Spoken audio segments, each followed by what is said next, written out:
I'm here just to provide whatever support I can.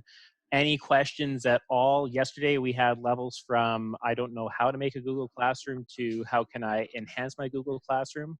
So any level of question, please put it in the chat. Please jump in and interrupt. I've got a trial classroom set up here so that we can actually work through things step by step. So whatever you have, lay it on me. You want to start by just showing them how to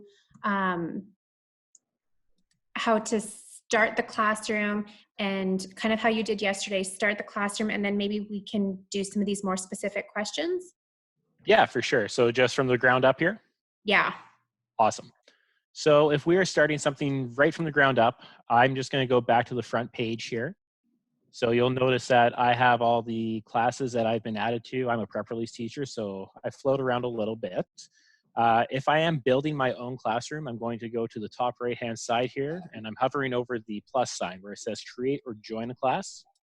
I click that, I get the option, join or create. I'll be clicking join, or sorry, create. So I will type in test class April 9. Section, and you don't really need that unless there are multiple sections that you need to differentiate. I'm just going to call it 01. These are all not necessary, only class name is required. So subject, all, room, I'm in my kitchen. You don't need to put that, but I made that same joke yesterday. I like reusing jokes.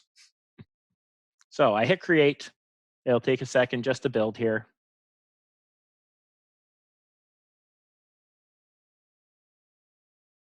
And now I have my test classroom. So brand new, I have room to communicate in my stream. I have my place to set up for classwork. I'll add students, and I'll have a grade book once I have people in. So very quickly, for those who may not have Google Classroom yet, the stream is very comparable to kind of your front page of Facebook. Everything that you add will go in, and it's kind of chronological. So if I add something like, say hello, welcome to my class, if I can spell, and I'm going to post that. So now it lives on the stream. I'll post something again. Have a great day. I post, and now it takes the top.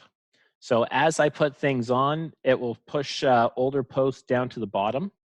But if I do want to make sure I can keep things current, or if I want a certain post at the very top, I can take this one and actually click on the 3 dots here. Gives me options to edit my post, delete it, copy it, or I can move it to the top to make sure that people are still able to see that. So the stream is just our front page. It shows all the activities that are going on. You'll want to work out of classwork. This is where you'll assign everything. And when I hit create up here, it gives me the option to put in regular assignments, assignments that are more quiz-based. You can ask questions. You can put material on, such as notes or videos or anything like that. And you'll also want to have some topics. So at the very bottom of this list, I'm going to click on topic, and we'll go math. I add it, and now I have a topic. Just going to shuffle this over. And as you build topics, they will show up on the left-hand side. And you'll notice that if I go into the math topic, I don't have that create. So I need to always be in all topics if I want to build anything. So we'll make another topic. I hit create. I go to the bottom, click on topic, and we'll put reading in. Now I have reading. And you'll notice that as I add, it shifts. So the most recent stays at the top. But if I do want my math at the top, I can move it up. So that's the nice part is as you keep adding content, it'll keep pushing it down, but you can bump things up or move things down as you like. So I'll make one more, and we'll go writing, add. Now it's at the top, but I don't want it to be at the top. So I'm going to shuffle it down by, sorry, I'll do that a little bit slower. I'm going to move it back up. I click in the top right-hand corner of my post on the 3 dots. It gives me rename, delete, copy, but I'm going to move it down. So now I kept math at the top. I've got writing, and then I've got reading. And I'll take a quick look at people. This is where you will add everybody. So you'll click on invite students. I'll pick an email of a colleague of mine. I can click on him and I can invite him to my classroom. And you'll do the same with your students, only you'll use their student numbers. You can add teachers up here as well, but you can also add teachers to the student section. And I feel that's a really good way to have somebody check off on your work. So they see your classroom in student view and they can tell you about how it looks to them. And that's just a really nice way of doing that.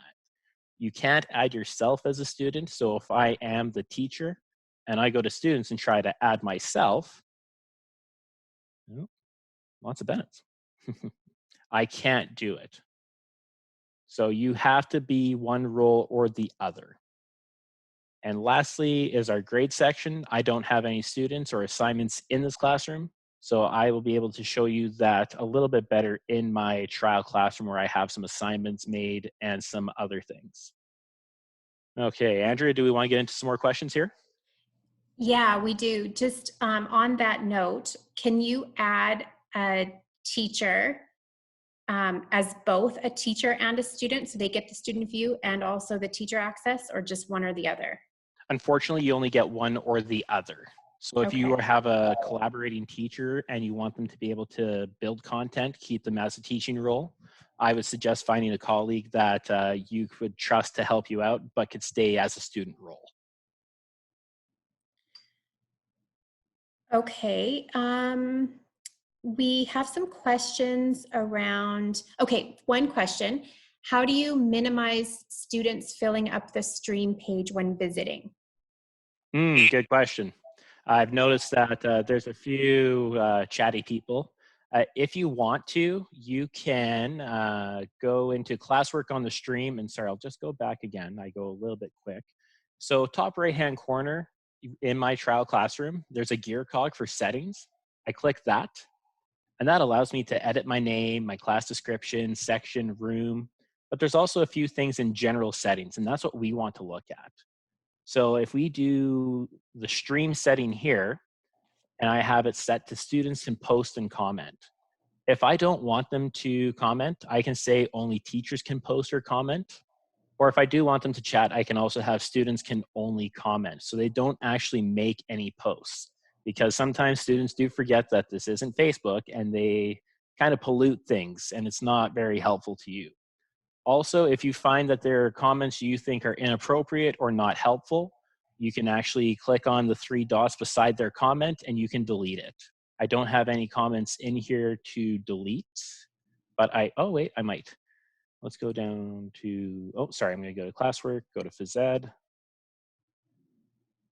So I do have a response here from one of my students, and Nicole said, I like to ride my bike by the river. I can actually click on those three dots beside her comment and delete it, or I can mute her if she is getting to the point where she's not being appropriate or helpful to your conversation or your classroom environment. Awesome. Okay. There are a couple of questions about assignments. So do you want to talk about maybe posting assignments or whatever, and then maybe we can address those questions? For sure, yeah. So if I'm creating an assignment, I can create it within my Google Classroom. There's two ways to do it. You can make something in Drive and upload it, or you can upload right from your computer, or you can build it within Classroom and it saves automatically to your Drive.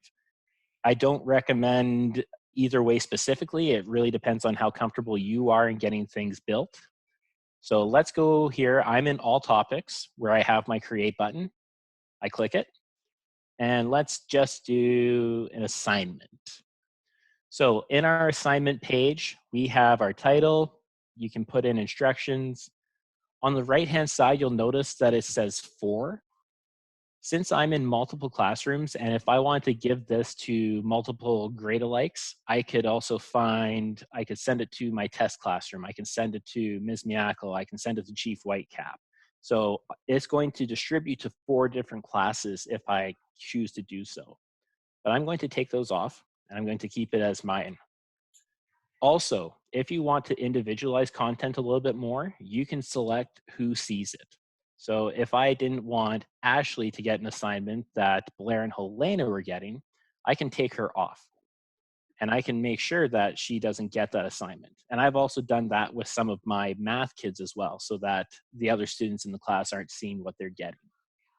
I can set my points. I can also say it's ungraded if I want to do something more formative. I can do due date. You don't have to have one, obviously, but totally depends on how you're operating.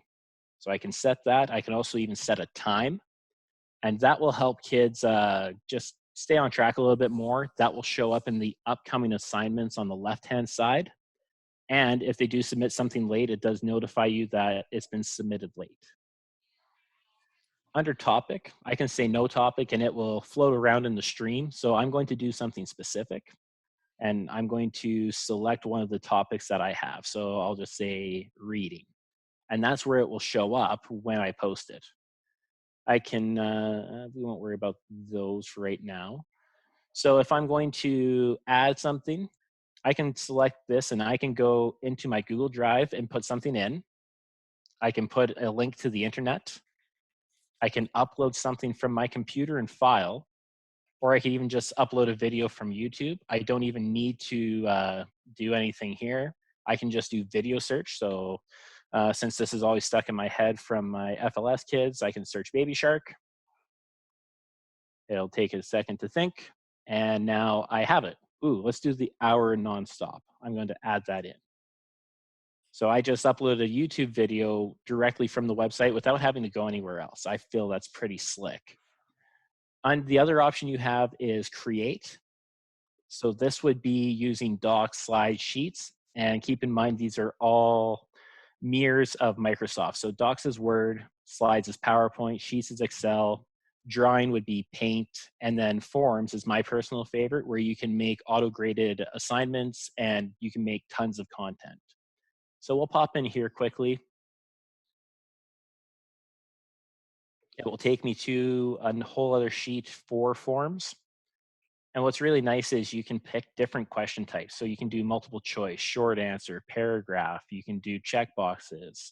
You can have a scale of 1 to 5. You can do lots of awesome things with that. And we can come back to that later. I just wanted to give you an idea of what you can do with this. Greg, So I have these. Yep. sorry, Greg, can you just go over again the mirror of the Microsoft? So Docs is. Oh, yep, for sure. Yeah. So Microsoft Word would be Docs. So that would be your standard typing or document builder. Google Slides is PowerPoint. Google Sheets is Excel for spreadsheets. Drawings would be Paint or any other kind of coloring, drawing, designing app that you have. And Forms, there's nothing really comparable in Microsoft, well, except for maybe, I think, oh no, there is Microsoft Forms, and that's more survey-based. You can do similar things with that, but that's in OneNote, and we won't focus on that one too much. Also, this question came up in regards to if I put in Microsoft content, will I have to rebuild it? And you don't have to. You can upload it strictly or upload it from your computer. So if I wanted to do a file, I'm going to go into recent. I should have a Microsoft doc in here somewhere. Oh, I've got some vanity shots, pardon those. So I don't have a current document, but if I want to upload Microsoft Word, it shows up as Microsoft Word, but is just hosted through Docs. So you don't have to worry about rebuilding anything. You can upload it as it is. And okay, 2 questions just came up about these tools there. Are they interactive? In what regard? And so like, can they cross work? Is that what we're looking at? I'm thinking that's Karen. Karen, do you want to pop on here and ask?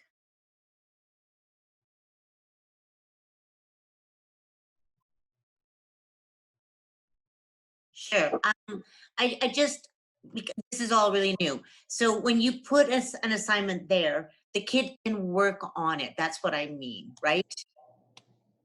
Oh, yes, absolutely. So Okay. let's post this so we can get an example, or so we can see what's going on. So I'm just going to call it test 7. I've got a few tests in there. I'll assign it. So it's saved, and I put that under reading. So now, if I were a student, I would click on it, and I can view the assignment.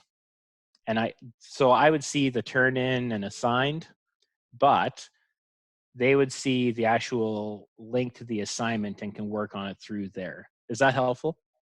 Yes. Excellent. Thank you. No problem. Thanks, Karen. Okay, and then another question on that is, are the mirror files compatible with Office 365?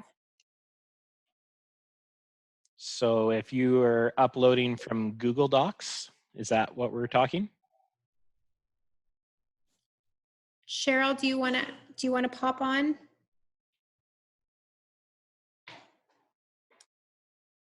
Just wondering that if you are working in your Google Classroom and you create something, can then you then open, like let's say if you were working in the docs, could then you open that up in Word in Office 365?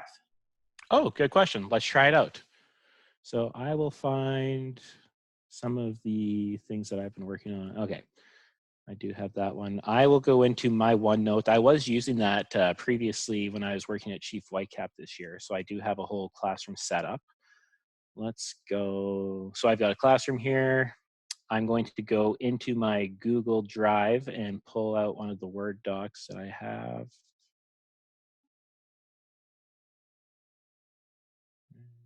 Where's my test class?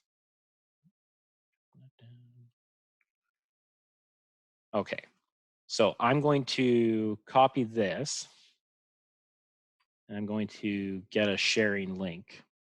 Oop. So just bear with me. I'm going to paste this down here. I should be able to click. Yes. So you should be able to just take that Google Drive file, put the link into Microsoft or into OneNote, and they should be able to see it or work on it depending on the share settings you have selected.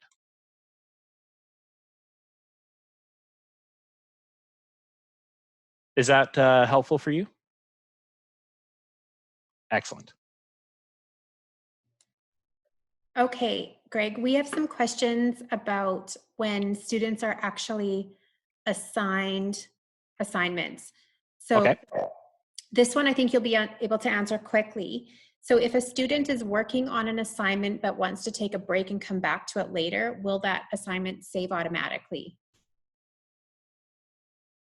That is a good question. I know with Google Forms, I always say work through it and get it done because forms will reset. But if it is, I'd say a static document, meaning it's not linked through the internet and they can actually type and save it, they should have the option to save the assignment and their work within it.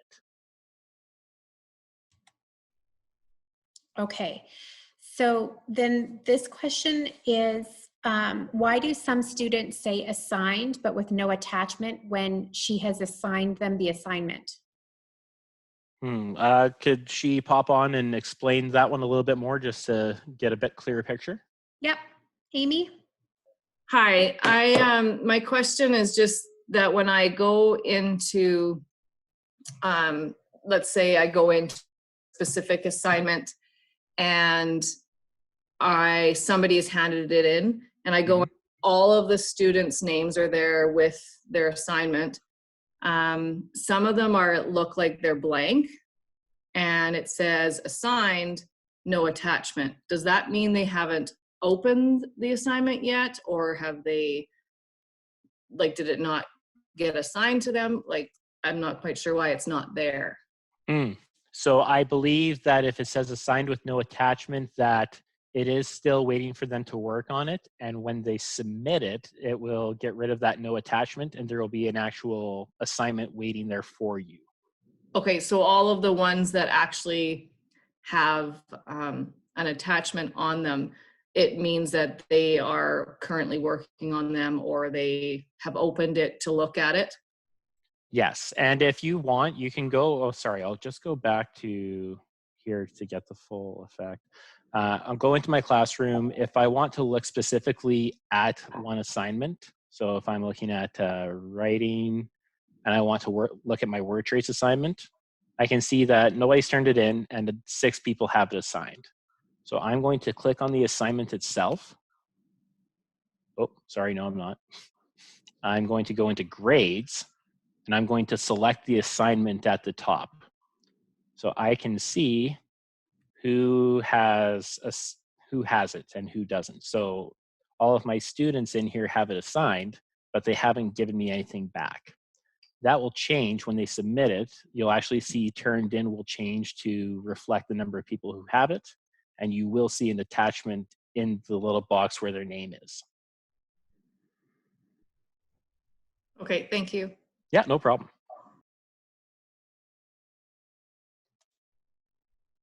Okay, Greg. Once the students have turned in their work, is there a way to organize it? In what way? Is there a specific way they would like to organize it? Karen or Laura, do you want to pop on? It's Karen here. I don't have anything done, but a friend of mine has had kids hand in assignments, and they're just like higgledy-piggledy in there. And I just wondered, how are you supposed to? Is there a way that you could organize them so that, you know, math assignments would be in one spot and writing in another spot? So I think that might go back to where our topics are, or let's look at the grade book first. So are we talking that there will be a math assignment here and then an English assignment here? Yeah. Okay. So let's take a look at it. So it looks like they'll appear in the way that you, or sorry, in the order that you've submitted them. So it will be chronological. So it looks like you'd have to submit similar due dates for certain topics, if that would be the best way to combine it. But it doesn't look like you can actually put them together. So it might be a little higgly-piggly. But I will also look into that and see if there's a better way to organize that gradebook and get back to you on it. No, that's fine. I just thought maybe you had some quick way, so it's good. Okay. Higgledy-piggledy. I will look into that though, just to see, and hopefully I can find something. Thanks. Oh, sorry, Karen. So, and then like, can you edit maybe even from this page or from where you assigned it to, can you edit the due dates to organize them that way? So you go to the top here for test 7 assignment. You can go to the 3 dots, click edit, and that will take you in here. So let's do, okay, we'll keep that one as April 30th. And let's put this one to April 30th as well.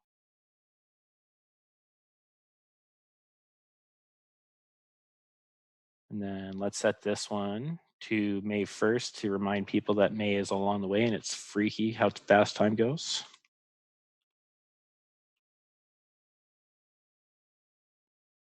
Okay. Let's try this one and call it May 1st.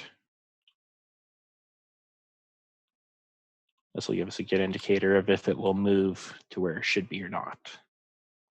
Okay, so it looks like it's still based on when you entered it into the classroom.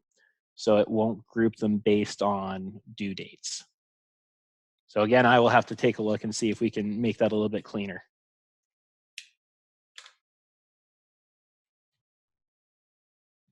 Yeah, Cheryl just wondered maybe even if you refresh, if it would work. Here. No, unfortunately not. So it is still based on when they were entered into your classroom. Okay. So yeah, it was worth a try, for sure it was. Or just turn your computer off and on. Okay. Is there a way to have materials be removed automatically from the classwork or stream page, or do you need to delete them all individually? You will have to go in and delete them manually. There won't be a way to, there isn't a setting that it will disappear after a certain time. You will just have to go in and remove what you would like to remove. So if I wanted to go in here and get rid of test 7, oh, sorry. I always go to the stream and I don't know why I do that. So you have to edit it from classwork. So let's go here and I will delete it.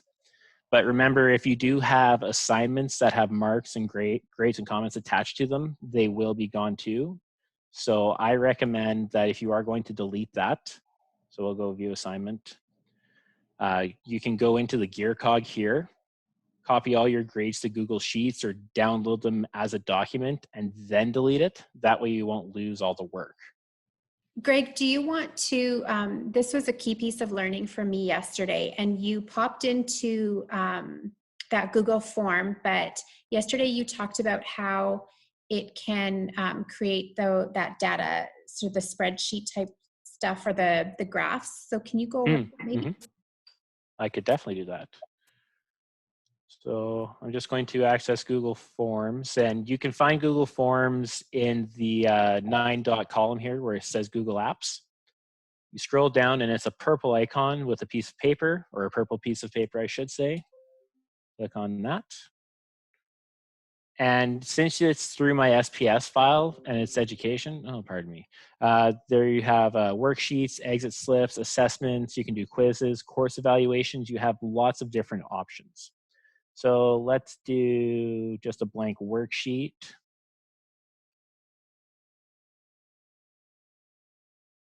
And just working through kind of top to bottom here, I can name it. Go test worksheet. I can put instructions down here below. Please answer the questions. And going back to this side, this is where you're going to build everything. So the plus sign here is adding questions, and that will be to add things that we may not have. So this one comes pre-filled because it's an assignment template. But if you were to do something completely blank, you would click on the add button to add content. If you have questions built somewhere within your computer and you don't want to retype them, you can click import and find the file to add them in. You can put in titles and descriptions, you can put in pictures, you can add videos, and you can also section it up so that you can slow down your students and make sure that they work through part by part rather than going up and down and answering here and there and here and there. You can kind of guide them through the assignment. So as well, with the responses, there is 3 different areas. So I'll pull up an actual thing that I've made.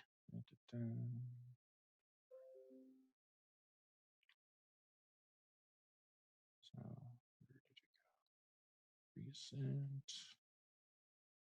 Well, again, more shots of me. Okay. So this is an assignment that I've made. I'm going to go to responses, but you'll notice here that there is a green icon that says create spreadsheet. I can hit that and hit create, and it will give me a layout of all the students and what they got right, what they got wrong. If you have responses, you would see summary, individual, or question and individual. So a summary shows you all of the answers from all of the students at one time as you scroll through. Then you can also see what questions were most commonly answered correctly, which ones were not. And it's still bugging me. I gotta find that file and I can give you a better example.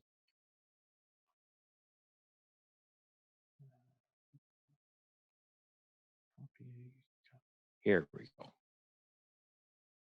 Okay, so this is a live file from my classroom, and I've got 2 responses on it. So here, we've got summary, question, individual.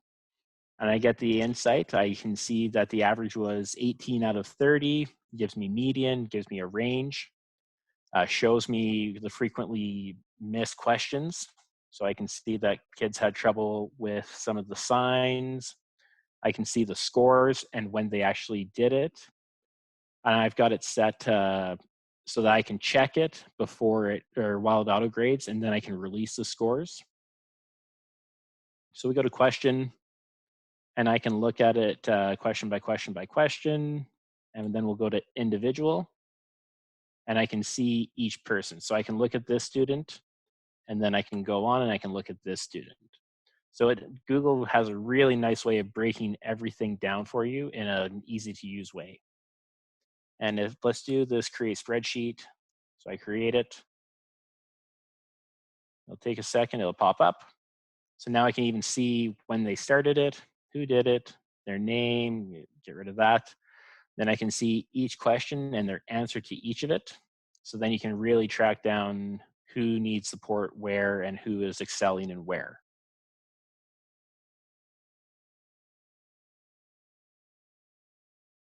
And then I'll pop into our settings here. So there's a few things that you can adjust and move around. Since everybody's going through their Saskatoon public accounts, you can use restricted users to Saskatoon Public Schools. It'll collect the email addresses and gives you a better breakdown of those things. I can select things. So if I want to shuffle the questions, so you could do 1 + 1, 2 + 2, 3 + 3 all in a row, rather than doing it randomly. You can have it do it for you. You can change the confirmation done message. So I just said, you're done at the end. And we can go into our quizzes settings. And that will allow me to set up auto grading and give answer feedbacks. And once they get the assignment, they can actually see exactly what they got wrong, what they got right, and how much the question was worth as well. So there's a lot of awesome stuff what you can do with Google Forms to make your life a little bit easier and be a little more responsive to your students' needs.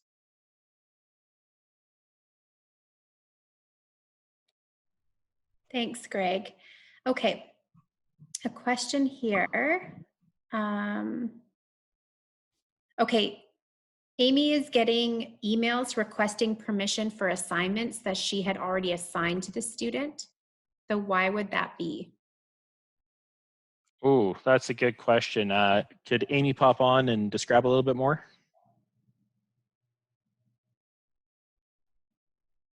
Hi, so I assigned these assignments, like a math assignment, for example, and then later on, like a couple days later, I'll get so-and-so is requesting for permission to this math assignment. So I'm not really sure what's going on there or why I'm getting those. Have they deleted it and are trying to get and make another copy? Okay, so my first thought is the sharing settings in here. So if you were to go to send, and you can see, what do I need? Oh, sorry, I need to go in here. So most of my assignments are done on slides or Google Docs. Okay, if you look at the sharing settings in your Drive, does it say that it's shared with SPSD users only? It might. Okay, so let's find a document to work on that. So let's look at my tutoring times. And so anything with docs and slides and that, it'll give you the share option up here.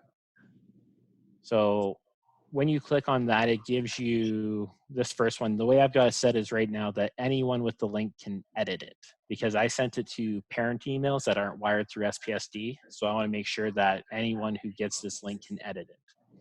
I can change it so that anyone at SPSD can edit it, comment it, or view on it. So I can really change how much access or how little access somebody has to it. And if I want to go to link sharing, I can put it on the web and anybody can get it. Anyone who only has the link can do it. Anybody within the division. There's quite a few ways to keep things in line that way. So I would say maybe look at the assignment and make sure that sharing is set up the way you want it. And if that's not the case, then you can shoot me an email and we can work through that one. Okay, thanks. Okay, so these documents, so if you are on your Google Classroom and you wanted to create the assignment, can you just go slowly? So if you're going to work through the Google apps like Docs, then okay. Oh, so are you going to create there? Yeah, definitely. So I can go Okay. through classwork. Okay, And Greg. Okay, 1 second. So then do they automatically get stored in your drive? yes, they do. Okay, so can you take us through just creating one real quick and then showing us where that exists then within your Google Drive? Definitely. Okay. So I am in my classroom right now. I've gone to classwork at the top, and I've got it set to all topics. So like I said, if you pick any specific topic, you can't create. So I have to be in all topics. I come up to the button, I click on create, and I'm going to go with assignment. So we'll call this reading is fun number 4. So again, I can suggest or pick where it goes. I'm going to keep it in mine. I'm not individualizing this assignment, so I'm going to keep it for everyone. It's only worth 10 marks, we'll say. I won't put a due date on it. I'll leave it as it is. And I'm going to put this in my reading topic. So now I'll say in my instructions, read the article and answer the questions at the end. So now I'm going to click on create, and I will click on docs.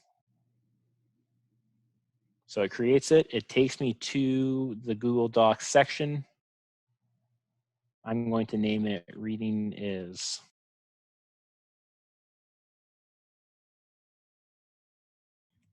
So I'm going to assign it.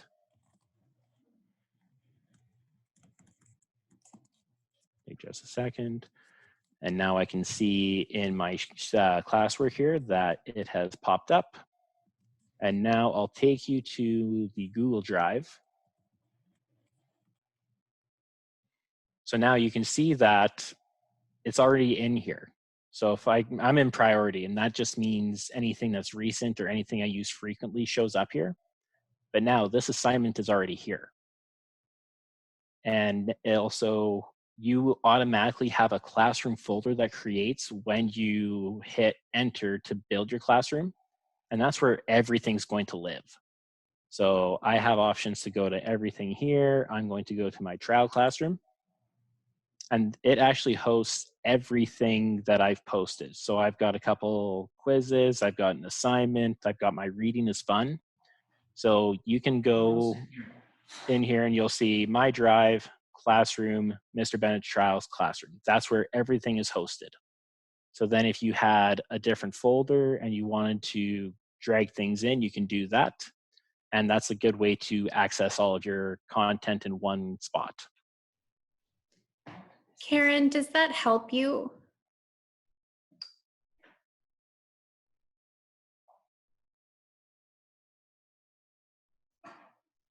Sorry, yeah, it does. I'm just sort of wondering. Oh no, I'm just wondering about it all. No, it's fine. I'm good. Thank you. I know, Karen, there's a lot to learn, and especially if you haven't been using Google Drive as sort of a storage. But it's really nice. I know I started using that quite a few years ago, just because then you can access that from any device. So you don't have to, if you're saving everything on your laptop, on your desktop, then you can't access it unless you have that computer. So it takes a bit, but it kind of all saves automatically. Am I right, Greg? Yes, it does. Perfect. And the nice thing is with that too, you can share it with everybody. You can collaborate. You can pick up working on it. If you left your work computer at school and you had a home device, you can work on it there. If you have the app or a different computer, it's really nice since due to the cloud storage. Annie, can I say something? Yep. Okay, from the student side, I think there was a question about whether like an interactive assignment will automatically save, or do the kids have to finish the whole thing? I guess it does automatically save. Mhm. I think you can, like, the kids could continue to work on it like throughout the week. They wouldn't necessarily have to sit down and finish a whole assignment. But don't quote me on that. Okay, good to know. Okay, so the other question we have here is, can you return and have the students resubmit their assignments numerous times? So if you wanted them to fix their mistakes or whatever, can they resubmit? Let's see what we can do with that. So we'll go into our grade book. And if I am doing that, whoop, view submission. So nothing is here. Great, file submitted. Okay, unfortunately, that one's a bit of a stymie for me right now. I can look into that and get an answer for you in a bit. But I don't know if I'll be able to do that off the top without having any assignments submitted in this classroom.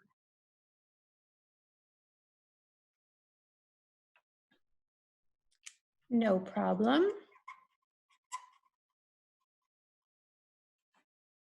Okay, so Greg, do you want to take us back just one more time? So we've created the classroom, and now would your next step be adding your students, or would it be doing those topics? You can do both. So if you do create a topic and it doesn't have any content underneath it, nothing is posted yet. So that topic doesn't show up and it's empty. It only appears once there is work in it. So it doesn't matter if you do participants first, then classwork, or classwork, then participants. They will eventually see it as you want them to. And if we are adding again, so we'll go back into, so if I'm in classwork, I'm going to go to people. I can add teachers by clicking on the invite button up here. I can type it in, and if it is through SPSD, it'll pop up right away. As for students, if I'm adding student emails, I'll just type in their student number at spsd.sk.ca, and it will show them as well. So to add the students, you need to know their student number, and then you would just put at SPSD? Yes, I will try just a name off the top of my head. Oh, okay, looks like you can put in their student name and select them. Okay. So let's try a last name. Let's go there. Yep, absolutely. So you can just go last name, first name, whatever you like, and it has their email there, and you are good to go. Awesome. Okay, another question here is, when you're using Google Docs or Slides, will that clutter up your drive, but Forms won't?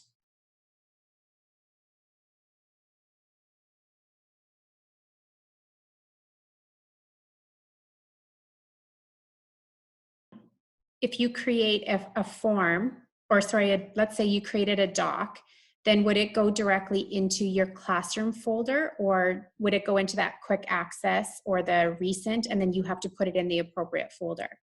So if you are building it just within Google Docs and you're not in your classroom, it will be in your drive. So if you build it through the classroom like we did a few minutes back, then it goes into the classroom drive. Okay. So it's just a little bit of a flip-flop.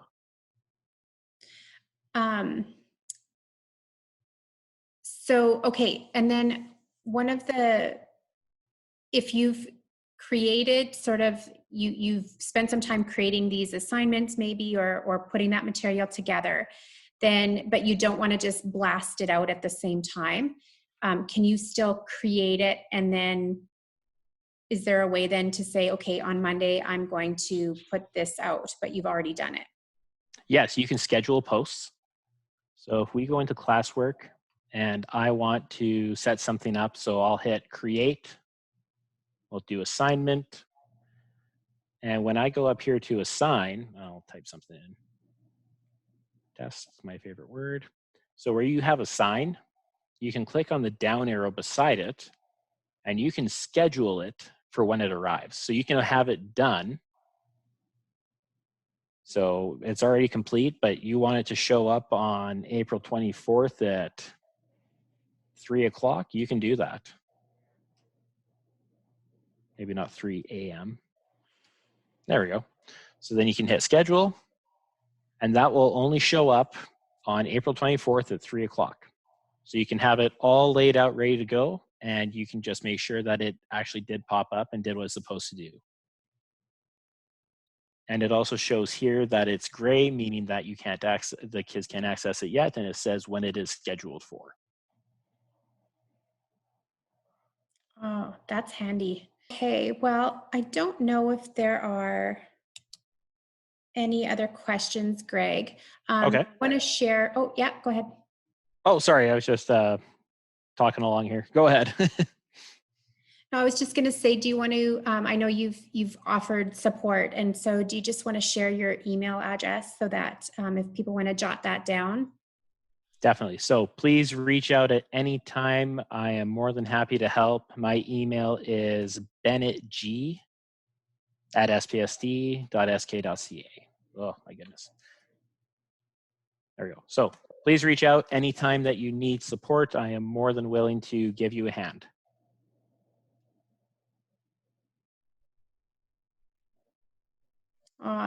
Thank you, Audrey. I want to thank everybody for joining us. It's getting late in our day before the break, so I know how busy all of you have been. Please take a well-deserved break, and thank you for all you are doing with your families and your kids, and balancing all of that. So we look forward to connecting again when we all come back in a week.